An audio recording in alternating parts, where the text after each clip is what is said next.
Do you want to know how you can clear the cache of Telegram?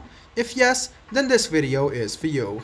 Hello and welcome to 1-2-Step. It's your host back again with yet another interesting tutorial video. In this video, I'm going to teach you how you can clear the cache memory on Telegram. There are two ways. I'm going to teach you both of them. The first way is to locate Telegram, tap on it, go to its settings, and click on its storage. After you click storage, you can see cache over here. Click clear cache and then the cache will be removed. There might be some extra cache, so let me teach you how you can remove it by the second method.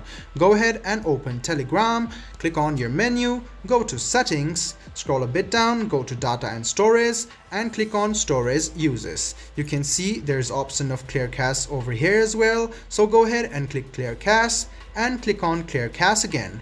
This way you can easily clear the cache memory on your Telegram and it will be much more smoother than before. I hope this video was helpful for you. If you still have any kind of confusion, please do mention us on the comment section down below. Like the video, subscribe to the channel and do hit the bell button for more. Hope to see you in the next video as well. Until then, goodbye, take care and make sure you enjoy.